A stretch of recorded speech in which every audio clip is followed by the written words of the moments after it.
башта бір хорантада эркес оз тілінде лаф етмек керек.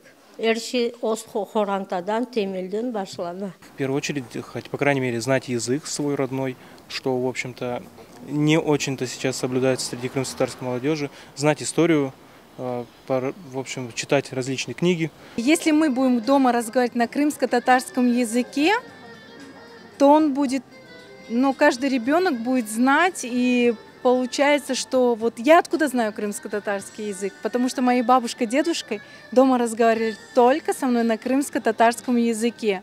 Куда бы я ни пришла, я знаю, как разговаривать на крымско-татарском языке, и благодаря моим предкам. Өз туған тілімізді сақламақ үшін мен білесем біріншіден керек өзара лаф етмеге ана тілімізде, мектепте де чоқша ана тілінде дәрістер алып барылмасы керек. Больше общаться в семье с детьми, на улице, больше употреблять слов, сохранять обычаи, традиции. Тіліміздің қоршаламақ мәселесі әлбет devlet тарапынан мұтлақа махсус программалар олмақ керек. Қанун мына бар тіліміз Қырымның ана ясасына біле кірсетілді devlet тілі оларақ, ләкин Қырым татар тілін қоршаламақ, ана тіліміздің қоршаламақ бірінші нәубетте біз Қырым татарларын қолында. Егер епсіміз еркес өзінен башласа, өзінің қорантасында башласа, ве біз соқақларда өз арамызда тек ана тілімізде лаф етсек, бұны бізге кімсе ясақ етмейді. Ve men belesem böylelikle biz korçalap kalırmız. Ve elbette ki ana tilimizde çıkan neşirlerge kol tutsak, ana tilimizde çıkan yayınlarını dinlesek, umumen ana tilimizdeki bütün bu mahsulatlarga kol tutsak, bu bütün bizim milletimiz bu işe yapışsa ve böylelikle biz korçalanmasına, saklanıp kalmasına özümüzün istemimizden koşkan oluruz.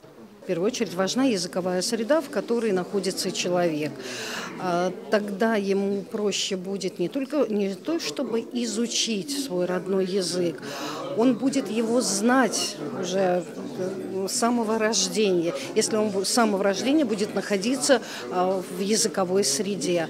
Но так как ситуация несколько иная, то положение с языком, в котором оказался наш народ, над этим тоже действительно надо работать, и ситуация складывается достаточно тревожная.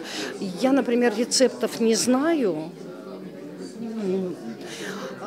но здесь уже должно сработать самосознание человека. То есть человек должен, уже взрослый, сложившийся человек, должен для себя определить, что он должен знать свой родной язык и работать над этим, изучать.